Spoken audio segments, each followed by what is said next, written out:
اعوذ باللہ من الشیطان الرجیم بسم اللہ الرحمن الرحیم الحمدللہ الملک الحق المبین والصلاة والسلام علی اشرف الانبیاء والمرسلین وآلہ الطیبین الطاہرین المعصومین ولعنت اللہ علی القوم الظالمین من یوم ظلمہم الى قیام یوم الدین اما بعد فقد قال رسول اللہ صلی اللہ علیہ وآلہ وسلم حسین منی وانا من الحسین. درود پڑھیے آواز بلند.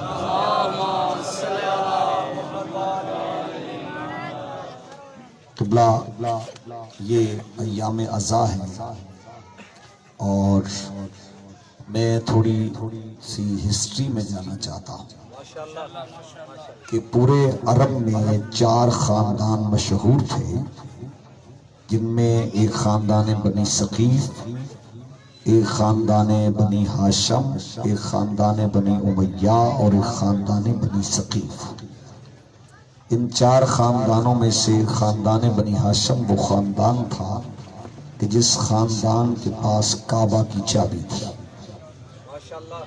اور یہ وہ خاندان تھا بنی ہاشم کا کہ جس گھر میں نبوت بھی آئی اور امامت بھی آئی. جو فرما رہے ہیں یہ وہ خاندان تھا کہ جس خاندان نے اللہ کی توحید کا پیغام لوگوں تک پہنچایا. اسی خاندان کے چشم و چراغ حضور بھی ہیں، علی بھی ہیں، حسن بھی ہیں اور حسین بھی ہیں.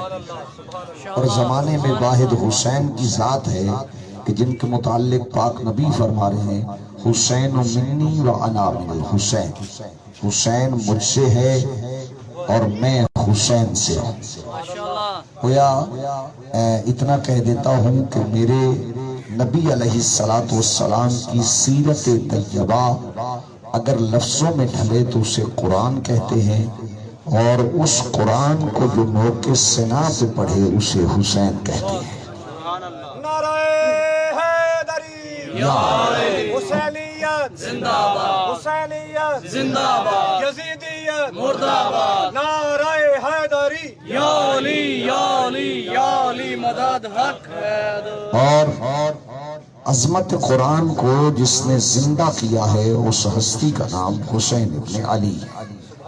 پہلی بات. دوسری بات یہ ہے کہ ہم یہ گلیوں میں بازاروں میں جو یا حسین کر رہے ہیں، یہ کیوں کر رہے ہیں؟ اس کی وجہ کیا ہے؟ توجہ ہے قبلہ. جب حضرت ابراہیم کو آگ میں پھینکا گیا تو ایک چھوٹا سا پرندہ اپنے چونچ میں پانی کے 2 قطرے لے کے چل پڑا. دوسروں نے پوچھا تو کدھر جا رہا ہے؟ اس نے کہا پتہ مجھے بھی ہے 2 قطروں سے آگ نہیں بجھے گی، لیکن میں زمانے والوں کو بتانا چاہتا ہوں میں آگ لگانے والوں میں نہیں، میں آگ بجھانے والوں میں. ہم بھی یہ یا حسین کے جلوس نکال کے یہ واضح کرنا چاہتے ہیں کہ ہمارا تعلق یزید سے نہیں، ہمارا تعلق حسین سے. وہ جو فرما رہے اور ماشاءاللہ سنی شیعہ دوست جتنے بیٹھے ہو، یقین جانیے حسین کے قتل پہ احتجاج ہے، اور دنیا میں واحد یہ 10 محرم کا احتجاج ہے جو سب سے بڑا احتجاج ہے. 4-5 کروڑ بندہ تو کربلا میں احتجاج کر رہا ہوتا ہے، اور ہر طرف یا حسین کی صدا آ رہی ہوتی ہے. اور کیا کمال ہے خدا کی قسم. حضور فرما رہے ہیں حسین منی و انا من الحسین. حسین مجھ سے ہے اور میں حسین سے ہوں. یعنی حضور بتا رہے ہیں کہ یاد رکھو ایک ہے وجود اور ایک ہے کردار. اگر نبی کا وجود نہ ہوتا تو حسین کا وجود نہ ہوتا، اور اگر حسین کا کربلا میں کردار نہ ہوتا تو آج مصطفیٰ کا کردار نہ ہوتا. تو معلوم ہوا کہ وجود کے حساب سے اگر دیکھا جائے تو 3 شعبان 4 ہجری سے لے کر 10 محرم 61 ہجری تک یہ 57 برس جو ہے یہ حسین کا وجود خدا سے ہے، مصطفیٰ سے. اور 10 محرم 61 ہجری سے لے کر قیامت تک نبی کا کردار اگر باقی ہے تو حسین کا صدقہ ہے. توجہ ہے میرے محترم مکرم سلیم. جس نے اپنا سر دے کے مصطفیٰ کے کردار کو بچایا ہے، آقا کی نبوت کو بچایا ہے، آقا کی تلاوت کو بچایا ہے، قرآن خوانی کو بچایا ہے، اس ہستی کا نام حسین ہے۔ توجہ ہے؟ اور کیا لطف ہے، خدا کی قسم حسین کی کریمی دیکھیے کہ دنیا کروڑوں روپے خرچ کرتی ہے غم کو دور کرنے کے لیے، ہم کروڑوں خرچ کر رہے ہیں غم حسین کو قریب کرنے کے لیے، تاکہ پتہ چل جائے کہ حسین کا غم ہر غم کا علاج ہے۔ توجہ فرما رہے ہیں کچھ؟ سبحان اللہ، ماشاءاللہ۔ حسین کا غم ہر غم کا علاج ہے، اور اس علاج کے لیے یا حسین کرنا اس بات کی دلیل ہے کہ ہمارا تعلق حسین سے ہے۔ بیٹھو قبلہ۔ اور پھر اگلا جملہ بھی سماعت فرمائیے گا اتفاق سے۔ 14 اگست ابھی گزرا ہے، 3 دن پہلے، 4 دن، کہ کیا کمال ہے خدا کی قسم۔ ہم یہ عہد کر رہے ہیں، ایک ہاتھ میں پاکستان کا پرچم لے کر اور ایک ہاتھ میں غازی کا پرچم لے کے، کیونکہ جب ملک سے وفاداری کا حلف دینا ہو تو پھر وطن کا پرچم ہاتھ میں لیا جاتا ہے، اور جب دین سے وفاداری کا دینا ہو حلف تو پھر غازی کا پرچم ہاتھ میں لیا جاتا ہے۔ ہم دونوں پرچم ہاتھ میں لے کر یہ حلف دیتے ہیں کہ 2 چیزوں کے شیعہ قوم کبھی سمجھوتا نہیں کرے گی، ایک وطن کی وفاداری اور ایک حسین کی عزاداری۔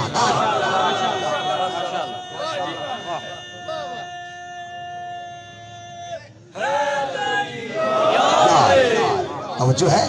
آپ کا یہ بولنا تائید ہوتا ہے۔ توجہ ہے؟ اور چونکہ ہمیں تو فخر ہے کہ یہ وطن بھی ہم نے بنایا۔ ابھی سوچا ہے کہ محمد علی جناح کے والد کا نام کیا تھا؟ پونجا جناح۔ اس کے والد کا کیا نام تھا؟ ذوالجناح۔ ان کے ہاں اولاد نہیں ہوتی تھی تو ان کے دادا نے منت مانی کہ اگر اللہ مجھے اولاد دے گا تو میں بیٹے کا نام ذوالجناح رکھوں گا، اور منت حسین کے گھوڑے کے پاس جا کے مانگی، اللہ نے بیٹا دیا، نام ذوالجناح رکھا۔ تو یہ تو پاکستان ہی حسین کے گھوڑے کا صدقہ بنا ہے۔ بولیے گا جتنے بیٹھے ہو۔ اور پھر محمد علی جناح اور فاطمہ جناح، جہاں محمد علی اور فاطمہ مل جائیں وہاں آزادی نصیب ہو جاتی ہے۔ اور پھر سبحان اللہ، اس جملے پہ جو پڑھے لکھے صاحبان ہیں وہ سارے بولیں گے 14 کے صدقے میں ملا ہے، اس لیے ہم 14 اگست مناتے ہیں۔ سبحان اللہ، سبحان اللہ، غور ہے قبلہ۔ اور یقین جانیے یہ وطن ہمارا ہے، ہم ہیں پاسباں اس کے۔ ہم تو اب چوکوں میں، چوراہوں میں، اس عاشورہ کے جلوسوں میں اور پورے محرم میں یہی کہتے رہے ہیں اور کہتے رہیں گے کہ خدا کی قسم جتنا ہمیں وطن سے پیار ہے کسی اور کو نہیں ہے، چونکہ ہم اس وطن کے بنانے والے ہیں۔ کیونکہ پاکستان کی پہلی تنخواہ جو آرمی کو دی تھی وہ راجہ آف محمود آباد تھا، اس کا تعلق بھی شیعہ قوم سے تھا۔ توجہ ہے میرے محترم مکرم سامعین۔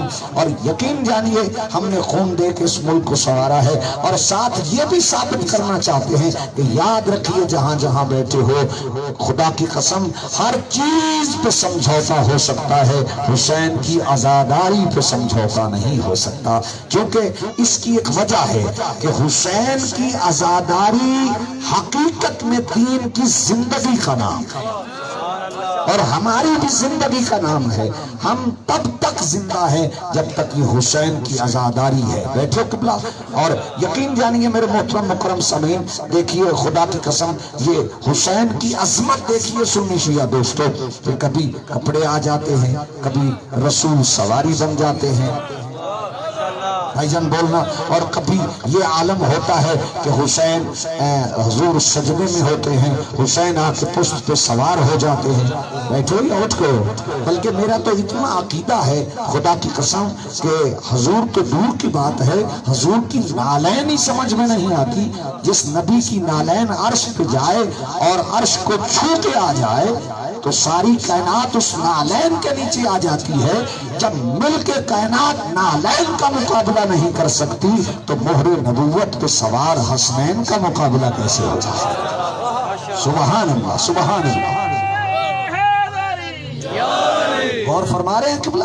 پھر مہر نبوت پہ سوار حسنین کا مقابلہ کیسے ہو جائے گا؟ اور آپ کی سماعتوں کی نظر ایک جملہ کرنا چاہتا ہوں، میرے نبی کی سیرت لفظوں میں ڈھلے تو اسے قرآن کہتے ہیں شجی، اور جو قرآن کو نوک سنا کا ممبر بنا کے پڑھے اسے حسین کہتے ہیں۔ پارے کا نمبر ہے 13، سورہ کا نام ہے رعد، اور آیت کا نمبر ہے 31۔ ارشاد ربانی ہو رہا ہے، لو ان قرآن سویرت بہ الجبال اور قطعت بہ الارض اور کلم بہ الموتى، اس قرآن کو اگر زمین پہ پڑھے تو پھٹ جائے گی، اس قرآن کو پہاڑ پہ پڑھے تو چلنا شروع کر دے گا، اس قرآن کو مردے پہ پڑھے تو زندہ ہو کر باتیں کرنا شروع کر دے گا۔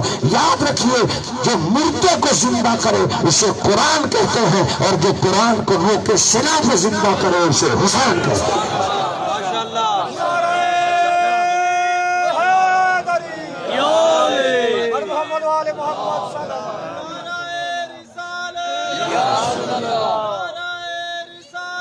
یا رسول اللہ، یا توجہ ہے قبلہ؟ جو مردے کو زندہ کرے وہ قرآن ہے، اور جو قرآن کو نوک سنا پہ زندہ کرے وہ حسین ہے۔ اور یقین جانیے، میری ایک بات بڑی غور سے سننا ہے، جو کہ چوک میں میسج دینا ضروری ہوتا ہے۔ آقا علیہ الصلوۃ والسلام نبیوں میں وہ واحد نبی ہیں، کوئی بندہ یہ نہیں کہہ سکتا کہ میں نے اللہ کی اطاعت اور عبادت کا حق ادا کر دیا ہے۔ یہ شرف ہے تو آمنہ کے لال کو ہے کہ جن کے متعلق اللہ کہہ رہا ہے، مصطفیٰ تو وہ عابد ہے کہ تیرے ایک سجدے نے عرش کو معلّہ بنا دیا۔ لہذا یا ایھا المزمل قم اللیل الا قلیلا، اے کالی کملی والے عبادت کم کر دے، تیرے پاؤں پہ ورم آتے ہیں، میں اللہ برداشت ہی نہیں کر سکتا۔ ادھر یہ کہا عبادت کم کر دے، اور ادھر وہی مصطفیٰ جب مسجد میں جاتے ہیں سر سجدے میں رکھتے ہیں تو حسین بڑے بڑے راویوں سے گزر کے نبی کی پشت پہ بیٹھ جاتے ہیں۔ اور توجہ چاہتا ہوں، اس وقت آقا فرماتے ہیں میرے اللہ میری پشت پہ حسین ہے، اب سجدہ لمبا کروں یا یہی تسبیح چھوڑ دوں؟ آواز آئی، اے میرا مصطفیٰ، مصلی میرا، سجدہ میرا، تو میرا، حسین بھی تو میرا ہے۔ اب توجہ، جملہ بڑا خاص ہے، پوری تقریر ایک طرف اور یہ جملہ ایک طرف۔ خدا کی قسم یاد رکھیے گا، نبی جو بھی کرتے ہیں وہ وہی سے کرتے ہیں، وما ینطق عن الہویٰ، بولتے بھی وہی سے ہیں، کرتے بھی وہی سے ہیں۔ اب نبی کو ہے وحی کا انتظار، وحی کو ہے جبرائیل کا انتظار، جبرائیل کو ہے لوح کا انتظار، لوح کو ہے قلم کا انتظار، قلم کو ہے اللہ کا انتظار، اور اللہ کو ہے حسین کا انتظار کہ حسین اترے تو میں کہوں اے میرا مصطفیٰ سر اٹھا لے۔ توجہ ہے، اب میری طرف دیکھنا، پیچھے حضور کے باوفا صحابہ ہیں، سر سجدے میں ہے، کہتے ہیں کہ خیر تو ہے، پشت پہ حسین ہے، یوں سر پھر اٹھاتے ہیں، پھر رکھتے ہیں، پھر اٹھاتے ہیں، اسے کہتے ہیں تکرار سجدہ۔ اس سے نماز باطل ہو جاتی ہے۔ کسی کی ٹوٹی ہے؟ زیارت حسین سے نہیں ٹوٹتی، ذکر حسین سے ٹوٹتی۔ توجہ ہے یا نہیں میرے محترم مکرم سبھی؟ حضور فرماتے ہیں جیسی آج پڑھی ہے شاید پھر نصیب نہ ہو۔ اور کیا خوب کسی نے کہا کہ سر مبارک تھا، سید اکبر نماز سرور پڑھا رہے تھے، حضور آگے، صحابہ پیچھے، کر فرض اپنا ادا رہے تھے۔ اسی ماحول میں مسکراتے ہوئے شبیر گھر سے آ رہے تھے، بیٹھ کر نانا کی پشت پہ لوگوں کو یہ بتا رہے تھے ملے گی جنت، پیے گا کوثر، ارے محشر میں اس کو چین ہوگا، نماز اس کی قبول ہوگی جس کے دل میں حسین ہو۔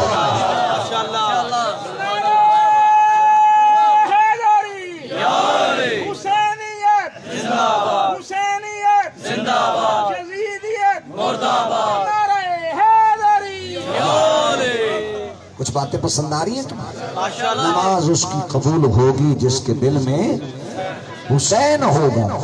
یہ حسین کا کام ہے جس نے سب کچھ دے کر دین کی نیا کو کنارے لگا دیا ہے۔ بس اس حسین نے سب کچھ قربان کیا، امت نے اسی حسین کے بچوں پہ پانی کو بند کر دیا۔ دیتی نہ ایک بال بھی جنت سے تول کر، پوچھو دلے بطول سے قیمت حسین۔ یہ جوان بیٹے دینا حسین کا کام ہے، اصغر جیسا ششمایا دین کی خاطر دینا یہ حسین کا کام ہے۔ اور جب 6 مہینے کا لال دیا اور اکبر جیسا جوان دیا اور دین کی نیا کو کنارے لگا دیا، تو پھر خواجوں کے خواجہ نے بھی کہا کہ شاہ است حسین، بادشاہ است حسین، دین است حسین، دین پناہ است حسین، سردار نداد دست در دست یزید، حقا کے بنائے لا الہ است حسین۔ اصغر کو لے کے چلے، آگے کوئی ہندو عیسائی نہیں تھے، نانا کی امت تھی، کہ مسلمانوں 2 گھونٹ پانی کے دے دو، میرا اصغر بچ جائے گا۔ کا پینا خود چاہتا ہے، نام بچے کا لیتا ہے، بچہ مانگے گا تو ہم دیں گے۔ 6 مہینے کے بچے نے اپنے خشک ہونٹوں پہ خشک زبان پھیری اور کہا آلتش، ہائے پیاس، ہائے پیاس۔ ظالم کہتا ہے اقطع کلام الحسین، کون ہے جو حسین کے کلام کو قطع کرے؟ ظالم نے یوں کمان میں تیر ڈالا، خدا لعنت کرے ہرملہ پہ، جیسے ہی اس نے تیر مارنے کی کوشش کی، ابن سعد قریب آ کے کہتا ہے ظالم تو بڑا تیر انداز ہے، تیرا تیر کیوں نہیں چلتا؟ کہا ذرا قریب آ، میں تیر مارنے کا ارادہ کرتا ہوں، قناعت کا پردہ اٹھتا ہے، ایک بی بی کی آواز آتی ہے، اور ظالم میرا صغیر بھی دیکھ، اپنا تیر بھی دیکھ، تجھے کیا معلوم کتنے نازوں سے پالا ہے میں نے اصغر کو۔ سنو گے جن کی چھوٹی چھوٹی اولادیں ہیں، بس جیسے ہی تیر آیا نا، ینقلب علی ید ابی، اصغر نے بابا کے ہاتھوں پہ کربٹ لی۔ سنیے عزادارو، ذبح من العظم الی العظم، ایک کان سے دوسرے کان تک بچہ ذبح ہو گیا۔ علامہ دربندی اہل سنت بھائیوں کے بہت بڑے عالم ہیں، وہ اپنی کتاب میں لکھتے ہیں حسین وعدہ کر کے آئے تھے، اصغر کی ماں جب اصغر پانی پی لے گا تجھے ملانے ضرور آؤں گا۔ اللہ اکبر۔ 7 قدم آگے بڑھے، 7 قدم پیچھے ہٹے کہ کہیں اصغر کی ماں دیکھ کے مر نہ جائے۔ سنو آقا، اصغر کی ماں دیکھنے اصغر نے پانی پی لیا ہے۔ بی بی نے ایک جملہ کہا اور سر کے بال سفید ہو گئے۔ کہا میرے سرتاج مجھے اتنا بتائیے، جس نے اصغر کو تیر مارا ہے کیا اس کی اپنی اولاد نہیں تھی؟ اللہ اکبر۔ اصغر کی ماں تو اصغر پکڑ میں قبر بناتا ہوں، کیا ذوالفقار قبریں کھودنے کے لیے آئی تھی؟ سنیے عزادارو، قبر کھودنے لگے، اب میری طرف دیکھنا، آپ کی آنکھوں کا وضو ہو جائے گا۔ یوں بچے کو قبر میں لٹایا، مٹی ڈالتے ڈالتے جب اصغر کا منہ آیا تو پشت کر اور کہا انا للہ و انا الیہ راجعون۔ ننھی سی قبر کھود کے اصغر کو گاڑ کے، شبیر اٹھ کھڑے ہوئے دامن کو جھاڑ کے۔ جب بھی کسی بی بی کا چھوٹا سا بچہ دنیا سے چلا جائے نا عزادارو، تو وہ بچے کے قمیص، اس کا جھولا سنبھال کے رکھتی ہے کہ جب کبھی بچے کی یاد آئی تو میں اس سے سہارا لے لوں گی۔ شام غریباں کو جب لگی ہے نا خیموں کو آگ، ایک ظالم کہتا ہے میں نے ایک بی بی کے ہاتھ میں گٹھڑی دیکھی، میں نے کہا یہ گٹھڑی مجھے دے دے، میں گو یزیدی فوج کا سپاہی تھا، ظالم تھا، مگر مجھے بھی رونا آ گیا جب بی بی نے گٹھڑی پھینکی نا اور کچھ نہیں تھا، اس گٹھڑی میں اصغر کے جھولے کی جلی ہوئی لکڑی، اصغر کے جھولے کی جلی ہوئی لکڑیاں۔ کہا ظالم یہ میرے بچے کی نشانی ہے، یہ بھی تو لے رہا ہے۔ تو یاد رکھیے حسین کی دکھ بھری کہانی تمام دنیا سنا کرے گی، جو رو پڑے گا جہاں میں اسے علی کی بیٹی دعا کرے گی۔